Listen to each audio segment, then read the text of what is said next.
நான் ஜெபிக்கிறேன். தேவன் தாமே இந்த நாளில் கூட கர்த்தர் உங்களோடு கூட சேர்ந்து ஜெபிக்கவும் ஆராதிக்கவும் பின்பு கர்த்தருடைய வார்த்தையும் கொண்டு வந்து சேர்க்க கர்த்தர் உதவி செய்கிறார் என்பதை நினைத்து நான் சந்தோஷப்படுகிறேன். இந்த அருமையான வாய்ப்பை எனக்கு ஏற்படுத்தி கொடுத்த டாக்டர் சசி அவர்களுக்காகவும் நன்றி செலுத்துகிறேன். ஒரு அருமையான தேவ ஊழியர். பல ஆண்டுகளாக தேவனை குறித்தும் தேவ திட்டத்தை குறித்தும் தேவ தீர்மானங்களை குறித்தும் பல ஆண்டுகளாக அதிகமாக யோசித்து செயல்படுகிறவர். இந்த காலகட்டங்களில் இப்படிப்பட்ட தேவ மனிதர்களை எல்லாம் தேவன் எழுப்புவதற்காக நான் தேவன் நன்றி செலுத்துகிறேன். அதே போல் வந்திருக்கிற உங்கள் அனைவர் மேலும் தேவனுடைய தயவுகள் இன்னும் அதிகமாய் விருத்தியாகும்படியாக நான் ஜெபிக்கிறேன். இன்றைக்கி ஒரு சிறிய தலைப்பை உங்கள் மத்தியிலே நான் கொண்டு வர விரும்புகிறேன். நான் அதிகமாய் தியானிக்கக்கூடிய ஒரு வேற பகுதியை தான் நான் உங்களோடு கூட பேச விரும்புகிறேன். என்னோடு கூட 2 தீமோத்தேயு 2ஆம் அதிகாரம் 15ஆம் வசனத்தை நாம் வாசிக்கலாம். 2 தீமோத்தேயு 2ஆம் அதிகாரம் 15ஆம் வசனம். நீ வெட்கப்படாத ஊழியக்காரனாயும் சத்திய வசனத்தை நிதானமாய் பகுத்து போதிக்கிறவனாயும் உன்னை தேவனுக்கு முன்பாக உத்தமனாக நிறுத்தும்படி ஜாக்கிரதையாயிரு. நான் இந்த வசனத்தினுடைய பிற்பகுதியாகிய உன்னை தேவனுக்கு முன்பாக உத்தமனாக நிறுத்தும்படி ஜாக்கிரதையாயிரு. இது பவுல் தீமோத்தேயுக்கு எழுதக்கூடிய ஒரு முக்கியமான வார்த்தையாக நான் பார்க்கிறேன். இன்றைக்கும் ஆவியானவர் திருச்சபையோடு பேசும் பொழுது அவர் திருச்சபையிலே யாரோடு பேசுகிறார் என்று சொன்னால் ஒவ்வொரு தனிப்பட்ட மனிதனோடும் தேவன் பேசுகிறவராக இருக்கிறார். God individually speaks to each and every person. ஒவ்வொரு தனிப்பட்ட மனிதனோடு கூட தேவன் தன்னுடைய திட்டத்தை பேசுகிறவராய் இருக்கிறார். அதில் தான் நீங்களும் நானும் அந்த திட்டத்துக்குள்ளாய் வருகிறோம். அது என்ன சொல்லுகிறார்? தேவனுக்கு முன்பாக உத்தமனாய் நிறுத்தும்படி ஜாக்கிரதையாயிரு. இன்னைக்கு பல மாற்றங்கள் பல சூழ்நிலைகளில் நாம் எதிர்பார்த்து கொண்டிருக்கிறோம். ஊழியத்தில், திருச்சபைகளிலே, இல்லாவிட்டால் ஊழிய ஸ்தலங்களிலே, இல்லை ஊழிய அமைப்புகளிலே, இன்னும் சொல்லப்போனால் குடும்பங்களிலே, சில வேலைகளிலே நாம் கையிட்டு செய்கிற எல்லா வேலைகளிலும் நாம் பல மாற்றங்களை நாம் எதிர்பார்த்து கொண்டிருக்கலாம். தெய்வீக மாற்றங்களை, தேவனுடைய நோக்கங்கள், தேவனுடைய திட்டங்களை குறித்த முன்னேற்ற பாதைகளை குறித்து நாம் அதிகமாக யோசித்து கொண்டிருக்கலாம். இதற்கெல்லாம் எப்படி நடக்கப் போகிறது என்றால், ஒவ்வொரு தேவ மனிதனும் தன்னை ஜாக்கிரதையாய் தேவனுக்கு அர்ப்பணிக்கும் பொழுது அது நடக்கிறது. So how to give your best to God, இதை தான் நான் இன்றைக்கு பேச விரும்புகிறேன். நாம் தேவனுக்கு நாம் எவ்வளவு உண்மையும் உத்தமமாய் கொடுக்க போகிறோம். ஒரு மனிதன் இல்லாமல், ஒரு மனிதனுடைய ஒத்துழைப்பு இல்லாமல், இல்லாவிட்டால் ஒரு மனிதனுடைய அனுமதி இல்லாமல் தேவன் பூமியிலே பெரிய காரியங்களை நிறைவேற்றுவதில்லை. அதனால தான் தேவ திட்டத்துக்கு எல்லாவற்றுக்குமே ஒரு மனிதன் தேவைப்படுகிறார். அந்த மனிதன் தான் இந்த பரலோகத்தையும் பூலோகத்தையும் இணைக்கக்கூடியவராய் இருக்கிறார். அப்போ தேவ திட்டம் நலமாக இருந்தாலும், தேவ திட்டம் அருமையாக இருந்தாலும், தேவனுடைய நோக்கங்கள் ரொம்ப ரொம்ப அற்புதமாக இருந்தாலும், அதை பூமியில் இணைக்கக்கூடிய ஒரு மனிதனுடைய வேலை, இல்லாவிட்டால் மனிதனுக்கு கொடுக்கப்பட்ட பொறுப்பு, இல்லை மனிதனுடைய உத்தரவாதம் அதிகமாய் தேவைப்படுகிறது என்பதை நான் ஆழமாய் நம்புகிறேன். அதனால் தீமோத்தேயுக்கு பவுல் சொல்லும் பொழுது, ஜாக்கிரதையாய் உன்னை கர்த்தருக்கு என்ன பண்ணு, உத்தமமாய் ஒப்பு கொடு என்று சொல்லி அவர் பேசுகிறார். நிறுத்தும்படி ஜாக்கிரதையாயிரு. நான் இங்கிலீஷில் என்கேஜிவி என்ற வெர்ஷனில் படிக்கும் பொழுது, be diligent to present yourself, உங்களை நீங்களே ஜாக்கிரதையாய் அவருக்கு முன்பாக ஒப்பு கொடுங்கள். அப்போ ஒன்றை நான் புரிந்து கொள்கிறேன், இந்த வசனத்தின் ஊடாக நம்ம தான் கொடுக்க முடியும் ஒழிய நம்மளை வேற யாருமே கொடுக்க முடியாது. It means presenting ourself is a very very personal decision என்று நான் நம்புகிறேன். நம்ம கர்த்தருக்கென்று நாம் எவ்வளவு நம்மளை தேவனுக்கென்று கொடுத்திருக்கிறோம் என்பதை அதிகமாய் தியானிக்க அழைக்கப்பட்டிருக்கிறோம். ஏனென்றால் இந்த காலகட்டங்களில் we all want to live for our own self. நமக்காகவே நாம் வாழ்வதில் ரொம்ப ஜாக்கிரதையாக இருந்து கொண்டிருக்கிறோம் என்று சொன்னால், the lovers of themselves, இந்த கடைசி காலம் என்பது தங்களை தாங்களே நேசிக்கிறவர்கள் அப்படின்னு சொன்னால், தங்களுடைய திட்டங்கள், தங்களுடைய தீர்மானங்கள், தங்களுடைய ஆசைகள், தங்களுடைய எதிர்பார்ப்புகள், தங்களுக்கு நிறைவேற வேண்டும் என்று அவர்கள் முயற்சி செய்கிறவைகளையே மக்கள் அதிகமாய் எண்ணுவார்கள் என்று சொல்லிதான் வேதாகமம் சொல்லுகிறது. அதனால தேவனுக்கென்று நம்மளை ஒப்பு கொடுப்பது என்பது ஒரு ரியல் சேலஞ்சாக இருக்கிறது. ஆனால் தேவன் ஆவியானவர் நம்மளுக்கு ஏற்ற வேளையிலே வார்த்தைகளை கொடுத்து அதை உற்சாகப்படுத்துகிறவராய் இருக்கிறார். அதனால தான் இந்த வார்த்தையை நான் ஆழமாய் நம்புகிறேன். Be diligent to present yourself. நான் மெசேஜ் டிரான்ஸ்லேஷன் அப்படின்ற இன்னொரு ஆங்கில மொழிபெயர்ப்பில் வாசிக்கும் பொழுது, concentrate on doing your best for God. வேதாகமத்தில் அருமையான இந்த வார்த்தையை நான் விசுவாசிக்கிறேன். Concentrating on doing your best for God. தேவனுக்கென்று சிறந்தவைகளை செய்வதில் கவனமாயிருங்கள். So be diligent to present yourself. நீங்கள் கர்த்தருக்கு முன்பாக உத்தமனாய் நிறுத்தும்படி ஜாக்கிரதையாக இருங்கள் என்று சொல்வதற்கு ஒரு எளிய நடையில நாம் புரிந்து கொள்ள வேண்டும் என்று சொன்னால், கர்த்தருக்கு சிறந்தவைகளை செய்வதில் கவனமாயிருங்க. So B concentrated. நம்ம எதை செய்தாலும் இது தேவனுக்காக செய்கிறேன், தேவ திட்டத்துக்காய் செய்கிறேன், தேவ தீர்மானத்துக்காய் செய்கிறேன், தேவனுடைய அனுமதியை பெற்று செய்கிறேன், தேவனுக்கென்று அவருடைய மகிமைக்கென்று நான் இதை செய்கிறேன். கான்சென்ட்ரேட்.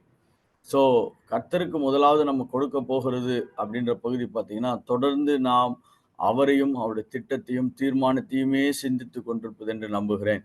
எப்படி இந்த பூமியில் ஒவ்வொரு மனிதனும் தன்னை பற்றியே அதிகமாக யோசிக்கிறானோ, அதற்கு மாறாக அதற்கு ஆவிக்குரிய நிலையில சொன்னவென்று சொன்னால், தன்னுடைய மனது, தன்னுடைய சிந்தனை, தன்னுடைய எண்ணங்கள், தன்னுடைய மனதிலே தோன்றக்கூடிய எல்லா நினைவுகளையும் தேவனுக்குரியவைகளாய், தேவனுக்கு எப்படி நம்ம சிறந்தவைகளை செய்யலாம் என்பதில் கவனமாயிருக்க அழைக்கப்பட்டவனாய் இருக்கிறான். இதை விவரிப்பதற்காக இந்த அதிகாரத்திலே 3 காரியங்களை நான் நினைவுபடுத்த விரும்புகிறேன். நம்ம எல்லாருக்கும் நல்ல தெரிஞ்ச ஒரு வேத பகுதி தான் 2 தீமோத்தேயு 2ஆம் அதிகாரம் 3ஆம் வசனத்துல இங்க வாசிக்கும் பொழுது, நீயும் கிறிஸ்துவுக்கு நல்ல போர் சேவகனாய் தீங்கு அனுபவி என்று சொல்லப்படுகிறது. Thou therefore endure hardship as a good soldier of Jesus Christ. இது முதலாவது உருவகம் என்று சொல்கிறோம். It's a first metaphor how to give your best to God. தேவனுக்கு என்று சிறந்தவைகளை கொடுப்பதற்கு நமக்கு பூமிக்குரிய உதாரணங்களாக இல்லாவிட்டால் பூமிக்குரிய முன்னோட்டங்களாய் கொடுக்கப்பட்ட இந்த வார்த்தை இல்லாவிட்டால் இந்த அனுபவத்தை நாம் தியானிக்க போகிறோம். First, B a good soldier. ஒரு இராணுவ வீரனை போல ஒரு போர் சேவகனாக நாம் இருக்கும்படியாய் இருப்போம் என்று சொன்னால், உண்மையாகவே தேவனுக்கென்று நாம் சிறந்தவைகளை கொடுக்கிறோம் என்று நான் வாசிக்க விரும்புகிறேன். அப்படி என்றால் ஒரு ஒரு சோல்ஜரை நீங்க எப்படி டிஃபைன் பண்ணலாம்? How you can define a soldier? ஒரு போர் சேவகனை நாம் எப்படி சித்தரிக்கலாம் என்று சொன்னால், வெறும் உடைகளின் அமைப்பில் அல்ல, இல்லாவிட்டால் அவங்க யூஸ் பண்ற ஆயுதங்களை குறித்தல்ல, ஆனால் அவங்களுடைய இருதயத்துல அவர்கள் எதை நோக்கி பயணம் செய்கிறார்கள் என்பதுதான் ஒரு ஒரு போர் சேவகனுடைய மிக முக்கியமான அர்த்தம் என்று நம்புகிறேன். போர் சேவகன் என்பவன் he has determined to die for a cause. அவன் இந்த நிலைக்காக, இந்த காரியத்துக்காக தன் ஜீவனையே ஒப்பு கொடுக்க ஆயத்தமாய் இருக்கிறான் என்பதை தான் அந்த இடத்திலே சித்தரிப்பாக நாம் பார்க்கிறோம். One who is ready to die for, எதற்காக மரிப்பதற்கு அவன் ஆயத்தமாய் இருக்கிறான். பாருங்க, இந்திய இராணுவத்தில் சேரும் பொழுது இந்திய தேசத்தினுடைய பாதுகாப்புக்காக, இந்திய தேசத்தினுடைய பிராந்தியங்களுக்காக, இந்திய தேசத்தினுடைய எல்லைகளுக்காக அவர்கள் சண்டை போட்டு அதை பாதுகாத்து ஜனத்தினுடைய சமாதானத்துக்காக, நல்ல நிலைப்பாடுகளுக்காக அவர்கள் யுத்தம் செய்து தங்கள் ஜீவனை கூட கொடுப்பதற்கு அவர்கள் ஆயத்தமாய் இருக்கிறார்கள். Every soldier is defined for what he is ready to die for. இன்னைக்கு நம்முடைய நினைவுகளிலே நாம் இப்படியாக மரிப்பதை குறித்து நாம் தியானிக்கும் பொழுது, நாம் எதற்காக நம்முடைய வாழ்க்கையை நாம் அதற்காக அர்ப்பணிக்க விரும்புகிறோம்? What are we willing to die for? இன்னைக்கு அநேக இடங்கள்ல பாருங்க, அவர்கள் எதற்காகவோ தங்களுடைய வாழ்க்கையை அவர்கள் அர்ப்பணித்து கொண்டிருக்கிறார்கள். ஆனால் இன்றைக்கு ஒரு நல்ல போர் சேவகனை போல நான் இயேசுக்காக என் வாழ்க்கையை நான் என்ன விரும்புகிறேன்? அர்ப்பணிக்க விரும்புகிறேன். What ever it is, this is what I am ready to die for. A soldier is defined for what is ready to die for. ஒரு போர் சேவகன் என்பவன் எதற்காய் மரிப்பதற்கு அவன் ஆயத்தமாய் இருக்கிறான் என்பதை குறித்து திட்டமும் தெளிவுமாக பேசப்படுகிறது. இரண்டாவது, ஒரு போர் சேவகன் தன்னுடைய வாழ்க்கையின் சுகபோகங்களை கர்த்தருக்கென்று விட்டு கொடுப்பதில் அவன் ஒரு இராணுவத்துக்கென்று விட்டு கொடுப்பதில் அவன் கவனமாக இருக்கிறான். அதே போல நம்முடைய லைஃப்ல கூட are we ready to sacrifice my comfort, என்னுடைய அனுகூலமான சூழ்நிலைகளை நான் தேவனுக்கு விட்டு கொடுக்க நான் ஆயத்தமாய் இருக்கிறேனா என்பதுதான் அடுத்த உருவகமாக ஒரு ஒரு போர் சேவகனாக பார்க்கிறோம். பாருங்க, அவர் வீட்டை விட்டு போவாரு, தன்னுடைய இனத்தை விட்டு கடந்து போவாரு, தன்னுடைய ஜனத்தை விட்டு கடந்து போறாரு, தான் வளர்ந்த சூழ்நிலைகளை விட்டு கடந்து போய் எங்க அவருக்கு ஒரு வாய்ப்பு கொடுக்கப்படுகிறது, எங்க அவரை போஸ்டிங் போட்டாலும் ஒரு போர் சேவகன் அவர் கடந்து போயிடுறார். நீங்க நிறைய மிலிட்ரி பீப்புள்லாம் பார்த்தீங்கன்னா ஆச்சரியமா இருக்கும். அவர்கள் எந்தெந்த ஊர்லயோ இருப்பாங்க, எந்தெந்த ஊர்லயோ பிறந்திருப்பாங்க. ஆனா அவர்கள் வேறு வேறு இடத்துக்கு அவங்கள வந்து போஸ்டிங் போடுறாங்க. அவங்க போய் அங்க போய் தங்கி இருந்து அங்க போய் அந்த சூழ்நிலைகளுக்கு தங்களை அடாப்ட் பண்ணிக்க அழைக்கப்படுகிறார்கள். இல்ல நான் இவ்வளோ வசதியா இருந்தேன், நான் அவ்வளோ வசதியா இருந்தேன் என்று சொல்லி தங்களை எந்த இடத்துலையும் அவர்கள் குறைத்து கொள்ளாதபடி எல்லா இடத்திலும் தாங்கள் கொடுக்கப்பட்ட வேலையை நிறைவேற்றுதலில் கவனமாய் இருக்கிறார்கள். இன்றைக்கு ஒரு நல்ல சோல்ஜரா நம்ம கூட அப்படிதான் இருக்கணும் பாருங்க.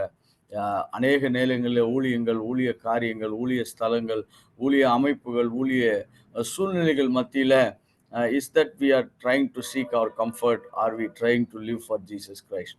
நாம் இயேசுக்காக வாழ்வதில் நம்முடைய சுகமான சூழ்நிலைகளை விட்டு கொடுப்பதற்கு ஆயத்தமாக இருக்கிறோமா? அதுதான் ஒரு சோல்ஜனுடைய மனநிலை. பாருங்க, அவர் வந்து முதலாவது பாதுகாக்கும்படியாக தன் ஜீவனையே அடமான வைக்கிறார். இரண்டாவது தன்னுடைய சுயலாப நோக்கங்கள், தன்னுடைய சுய அமைப்புகளை எல்லாம் விட்டு அவர் வெளியே வந்து அனுப்பப்பட்ட நோக்கத்திலே அவர் கவனமாய் இருக்கிறார். இன்றைக்கு நாமும் இந்த தேசத்திலே தேவனுக்கு என்று சீடர்களாய் மட்டுமல்ல, ஒரு இராணுவ வீரர்களாய் நின்று கொண்டிருக்கிறோம். கர்த்தாவே, உம்முடைய சித்தம் என்ன, உம்முடைய தீர்மானம் என்ன, உம்முடைய நோக்கம் என்ன, உம்முடைய எதிர்பார்ப்பு என்ன, அவைகளை எந்த நிலையில் நின்றும் நான் அதை நிறைவேற்றுவதற்கு ஆயத்தமாக இருக்கிறேன். Sometimes we don't get a very comfortable position to serve the Lord. ஒரு சில வேளைகளில் நாம் ஊழியம் செய்வதற்கு ரொம்ப அனுகூலமான காரியங்கள்லாம் கிடைக்காது பாருங்க. நம்ம இருக்கிற இடம் ரொம்ப கடினமான பாதைகளாக இருக்கலாம், இல்லை நம்ம சேர்ந்திருக்கிற இடம், சேர்ந்திருக்கிற ஜனங்கள், சேர்ந்திருக்கிற சூழ்நிலைகள் எல்லாம் சவாலாக இருக்கலாம்.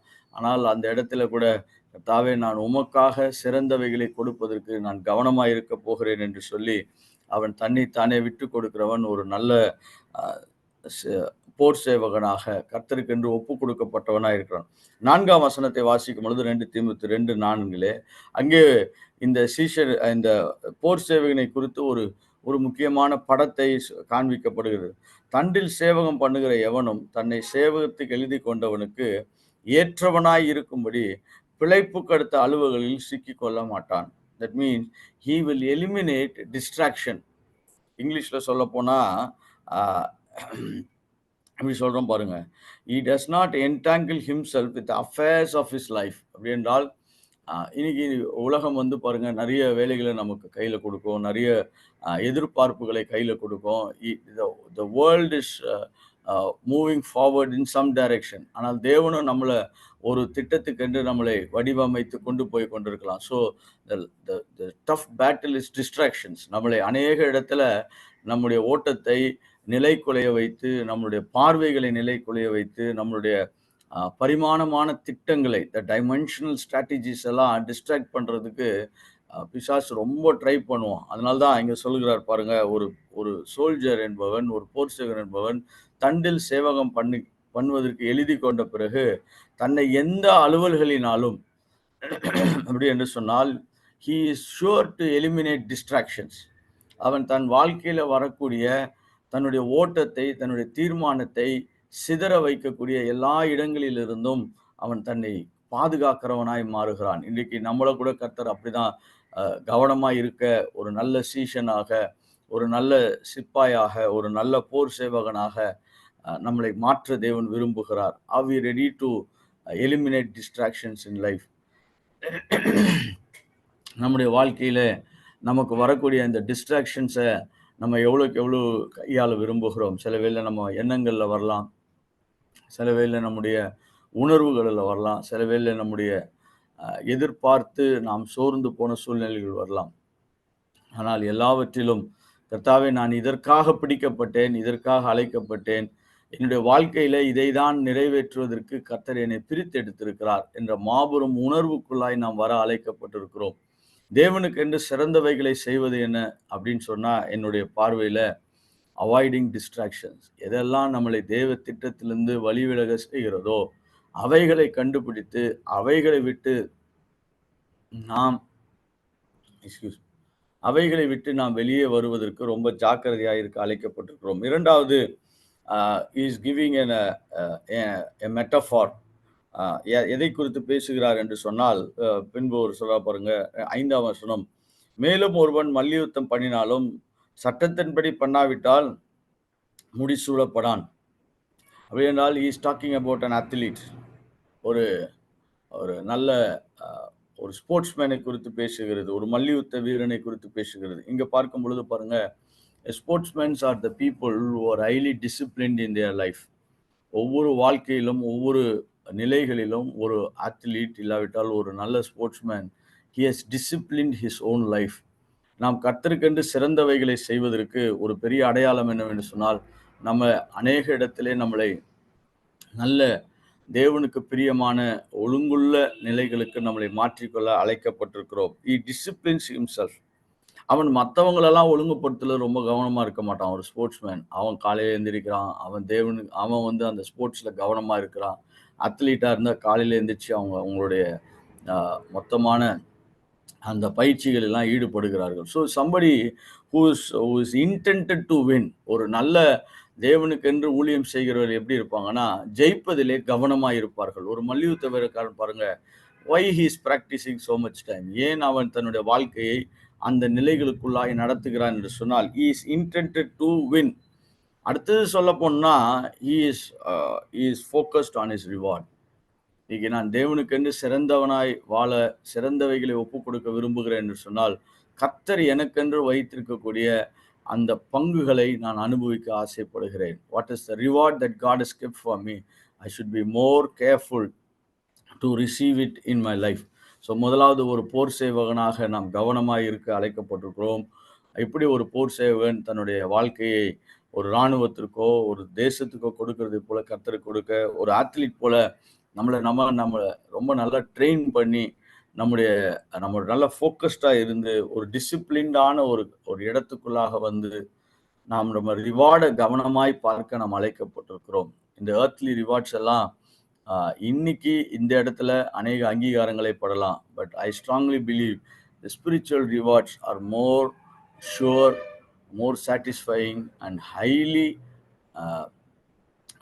ஹைலி சோல் ஸ்மூத்திங் என்று நினைக்கிறேன். நம்முடைய இருதயத்தை இலைப்படைய வைக்காமல் இருதயத்தை இலைப்பார வைக்கக்கூடியது என்னவென்றால் ஆவிக்குரிய ஆசீர்வாதங்கள். அவைகளை கவனமாய் பார்ப்போம். அதில் ஒன்று பாருங்க, ஸ்பிரிச்சுவல் பிளெஸிங்ஸ் ஆர் இட்டர்னல். அது நித்தியமாய் இருக்க போகிறது. we are all preparing ourselves for a great spiritual life. இந்த பூமிக்குரிய மாம்சத்துக்குரிய வாழ்க்கை என்பது ஒரு ஆவிக்குரிய வாழ்க்கைக்கான ஏற்பாடுகளாக தான் தேவன் அதை வைத்திருக்கிறார். ஏன்னா நித்தியமா அங்கே இருக்க போகிறோம்.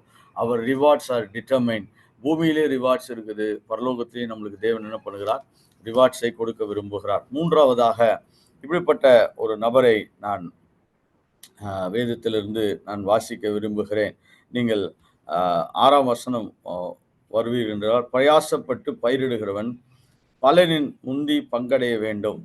அப்படின்றால் is talking about a farmer. ஒரு நல்ல விவசாயி குறித்து பேசுகிறது. முதலாவது ஒரு போர் சேவகனை குறித்து பேசுகிறது. இரண்டாவது ஒரு நல்ல மல்யுத்த வீரன், விசேஷமாய் அவனை ஒரு நல்ல விளையாட்டு வீரனை குறித்து பேசுகிறது. மூன்றாவது ஒரு விவசாயி குறித்து பேசுகிறது. பாருங்க, விவசாயி என்பவன் ஒரு பெரிய விசுவாசத்திற்கு அடையாளமாய் நான் வாசிக்கிறேன். ஏனென்று சொன்னால், மழை வரும், இவ்வளோ தண்ணி வரும், இவ்வளோ காரியங்கள் நிறைவேறும் என்று சொல்லி எந்த விதமான ஸ்ட்ராங் டேட்டாவும் கையில் இல்லாமல் தன்னுடைய விதைகளை தனக்கு கொடுக்கப்பட்ட நிலத்திலே விசுவாசத்தோடு விதைக்கிறவனாயிருக்கிறான். இதுதான் கர்த்தருக்கென்று கொடுக்கறதுல ஒரு ரொம்ப முக்கியமான பகுதி என்று விசுவாசிக்கிறேன். இந்த வேளையில் நாம் ஜெபிக்கிறோம். இந்த சிகாகோ ப்ரேயர் லைன்ஸில் நம்ம எல்லாம் சேர்ந்து ஜெபிக்கிறோம், வசனத்தை கேட்கிறோம், நாம் ஆராதிக்கிறோம். பாருங்க, இதெல்லாம் ஒரு விவசாயி செய்வதை போல கர்த்தருக்கென்று சிறந்தவைகளை செய்கிறோம் என்று நான் நம்புகிறேன். என்று சொன்னால் நிச்சயமாய் தேவன் இதற்கு அறுவடைகளை ஏற்படுத்துவார் என்று ஒரு ஆழமான நம்பிக்கையோடு செயல்படுகிறவன் தான் விவசாயி. இன்றைக்கு கர்த்தர் நம்மளையும் அப்படிதான் பார்க்கிறான். நாம் ஜெபிக்கிற ஜெபங்கள், நம்ம ஒன்று கூடுகிற கூட்டங்கள், நாம் வேதம் வாசிக்கிற பகுதிகள், நாம் விசுவாசிக்கிற பகுதிகள், நாம் வாயினால் அறிக்கை செய்கிற வார்த்தைகள், நாம் ஆராதிக்கக்கூடிய பாடல்கள் எல்லாமே ஒரு விதைகளாக நீங்கள் பார்க்க நாம் அழைக்கப்பட்டிருக்கிறோம். எப்படி என்று சொன்னால், இவைகள் எல்லாம் ஏற்ற வேளையிலே பலன் தரக்கூடியவைகளாய் இருக்கிறது. So every man when he gives himself to God, ஒவ்வொரு மனிதனும் தன்னை தேவனுக்கு என்று அர்ப்பணிக்கும் பொழுது ஒரு விவசாயியின் மனநிலையோடு அவன் தன்னை அர்ப்பணிக்க அழைக்கப்பட்டவனாய் இருக்கிறான். பாருங்க, விவசாயி என்பவன் இன்னொன்று பார்த்தீங்கன்னா தாராளத்தின் அடையாளம். அவன் அந்த நிலத்தின் மீது தன் விதைகளை ஏராளமாக போடுறான் பாருங்க. அதனுடைய அளவுகள் எல்லாத்தையும் அவன் இன்க்ரீஸ் பண்ணி செயல்படுகிறவனாய் இருக்கிறான். அதனால ஆவிக்குரிய நிலைகளிலே we are called to be very generous in sowing the good seed to the Lord. தேவனுக்கென்று வார்த்தைகளை கொண்டு போய் சேர்ப்பது, ஊழியத்தை நிறைவேற்றுவது, அநேகருக்கு உதவி செய்வது, மிஷினரிகளை தாங்குவது, இல்லாவிட்டால் தேவனுடைய திட்டத்தில் எதெல்லாம் இருக்குதோ அதெல்லாம் நம்மளுடைய பலனினாலே நமக்கு கொடுத்த கிருபையினாலே அவைகளை தாங்குவது என்பதெல்லாம் it's a generous act of God. தேவனுக்கு பிடித்தமான ஒரு பரிச்சயமான, தேவனுக்கு விருப்பமான செயல்களை நாம் செய்யக்கூடிய ஒரு விவசாயிகளாக இருக்க தேவன் நம்மை அழைக்கிறார். இங்கே நம்முடைய லைஃப்ல நாம் தேவனுக்கென்று எந்தெந்த இடத்தெல்லாம் கொடுத்து கொண்டிருக்கிறோம், எவைகளை எல்லாம் கொடுத்து கொண்டிருக்கிறோம், எவைகளை எல்லாம் கொடுக்கிறோம் என்பதை தாண்டி நான் இந்த வார்த்தை பயன்படுத்துவது நலமாயிருக்கும். எவைகளை எல்லாம் விதைத்து கொண்டிருக்கிறோம். ஒரு நல்ல விவசாயி பாருங்க, தன்னுடைய விசுவாசத்துல தனக்கு சாப்பாடு இருக்குதோ இல்லையோ, ஆனா விதை நெல்லை எடுத்துட்டு போய் அவன் தன்னுடைய எதிர்காலத்துக்காய் விதைக்கிறவனாயிருக்கிறான். இன்றைக்கு நாமும் தேவனுக்கு என்று சிறந்தவைகளை செய்யும் பொழுது நம்ம கிட்ட இருக்கக்கூடிய பெஸ்ட்டை எடுத்துன்னு போய், கர்த்தாவே இதை உமக்காக நான் செய்ய விரும்புகிறேன், இந்த ஊழியத்தை நிறைவேற்றுகிறேன், இந்த ஊழியக்காரர்களை நான் சப்போர்ட் பண்றோம், இந்த மிஷினரிகளை சப்போர்ட் பண்றோம், இந்த சபைகளை கட்டுகிறோம், இந்த கூட்டங்களை ஒழுங்கு செய்வதில் நாங்கள் எங்களை இப்படி நம்ம திருச்சபைக்கு உட்பட்டு, திருச்சபைக்கு வெளியில் இருக்கக்கூடிய அநேக கிறிஸ்துவ ஸ்தாபனங்கள் எதுவாக இருந்தாலும் சரி, when you do something so generous, நாம் ஒரு மன நிறைவோடு கூட அதிக பிரயாசத்தோடு செய்யும் பொழுது ஒரு நல்ல விவசாயியை போல மாறுகிறோம். இந்த 3 காரியங்களை நாம் நிறைவேற்றுவதன் மூலமாக நாம் தேவனுக்கு சிறந்த காரியங்களை கொண்டு வருகிறோம் என்பதை நான் விசுவாசிக்கிறேன். முதலாவது, ஒரு நல்ல போர் சேவகனாக எல்லா விதமான பிரச்சனைகளை சந்தித்தாலும், எல்லா விதமான பயிற்சிகளை சந்தித்தாலும் நான் என்னுடைய வாழ்க்கையை சிறந்த காரியங்களுக்காக ஒப்பு கொடுக்கிறேன் என்று ஒப்பு கொடுப்பது. இரண்டாவது,